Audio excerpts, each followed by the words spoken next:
You have to get up early in the morning, like us. Chances are you probably need your daily kick of caffeine to get you going. I do know a few people that they don't do coffee, and I don't know how they do it. Me either. They take at least 3 cups. Turns out, though, your morning coffee can help your body in more ways than one. Our 90s medical expert joins us now to discuss this a little bit more about how a cup of joe can help prevent irritable bowel syndrome. Dr. Coley, I don't think a lot of people were expecting me to say that this morning.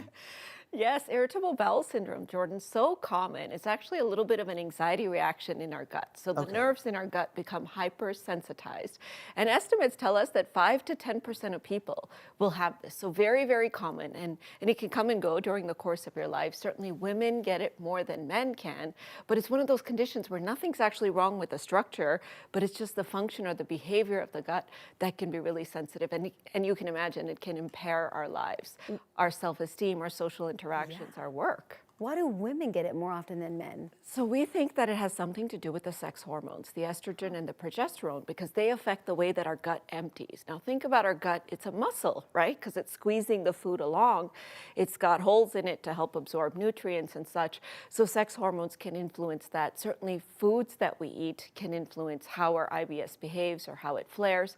But the gut-brain connection, the sensitivity of our gut, the receptors in our gut, how they react to our anxiety and stress, that's thought to be one of the biggest predictors, and women have that mechanism sort of a little bit less fine-tuned, so they react more. But what is the link between coffee and IBS? Because I think a lot of people would assume this is pretty counterintuitive. Yeah, well, it's interesting. So there are a lot of conflicting studies. So what this study did is it put together a bunch of smaller studies. That's called a meta-analysis. It analyzed a bunch of studies together, and it found out that those people that drink coffee regularly, there's a 16% less risk of developing IBS. All right, well, good news for us, Corey.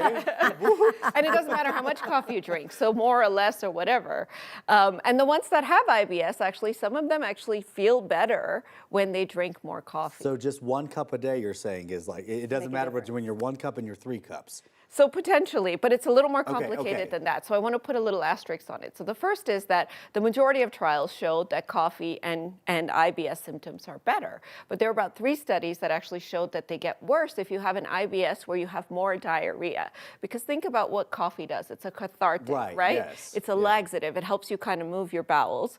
And so for those individuals, potentially it could make it worse. But there's over 100 compounds in coffee that we drink, antioxidants, anti-inflammatories, antifibrotics, and polyphenols, all these healthy things that have so much effect on the bacteria that live in our gut that, to me, as a coffee drinker, I was very happy to see this. Me too. It really is so interesting because when you sent us the article for this yesterday, we were thinking that it said that it does the opposite for IBS, but it's not true because you would think they are counterintuitive when talking coffee and IBS, but there it is. But you know what we're learning is that we really need to personalize our food for our body and composition. It's not a one-size-fits-all solution ever, ever. Not at all. And so if you're a diarrhea-heavy IBS, maybe you do want to stay away from the coffee first thing in the morning. On the other hand, for those that have a lot of problems with gas and bloating, coffee can really help. All I know is so many of my friends that do struggle with gut issues, they like to always say, look, hot girls have IBS. That's what happens, okay?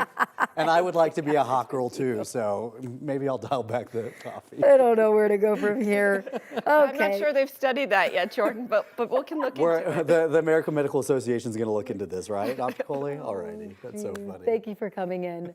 Ed.